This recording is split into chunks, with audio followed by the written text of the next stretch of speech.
5 Adab makan dan minum sesuai anjuran Rasulullah Shallallahu Alaihi Wasallam.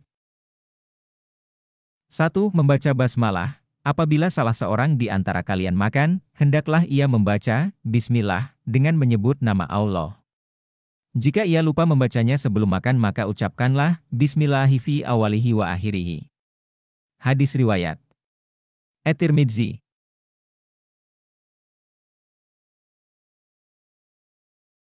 2. Menggunakan tangan kanan. Dari Abdullah bin Umar, Rasulullah Shallallahu Alaihi Wasallam bersabda, jika salah seorang dari kalian makan, hendaklah ia makan dengan tangan kanannya dan minum dengan tangan kanannya. Sesungguhnya, setan makan dan minum dengan tangan kirinya. Hadis riwayat Muslim, Abu Daud, Tirmidzi, dan Ahmad.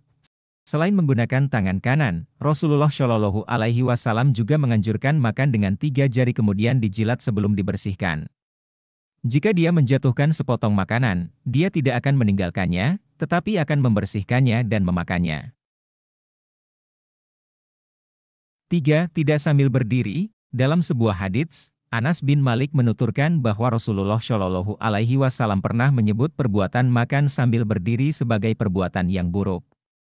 Rasulullah Shallallahu Alaihi Wasallam bersabda, kalau makan sambil berdiri, maka itu lebih buruk dan keji. Hadis riwayat Muslim.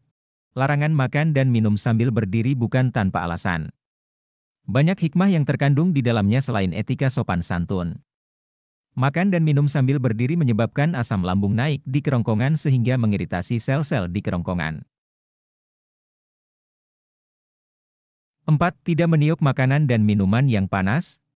Apabila kalian minum, janganlah bernafas di dalam gelas, dan ketika buang hajat, janganlah menyentuh kemaluan dengan tangan kanan. Hadis riwayat Bukhari, dilarang meniup makanan dan minuman panas karena dapat membahayakan kesehatan.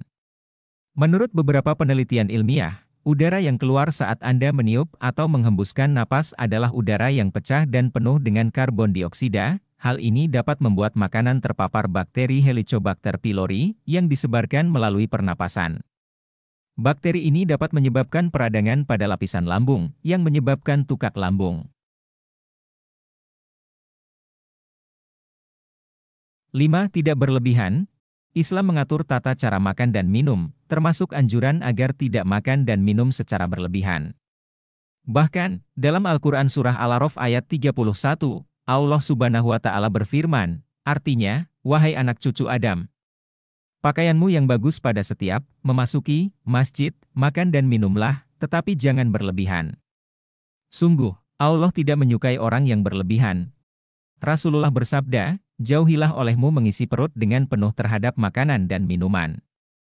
Sebab, mengisi perut dengan penuh bisa membahayakan tubuh dan menyebabkan malas sholat. Hadis riwayat Bukhari.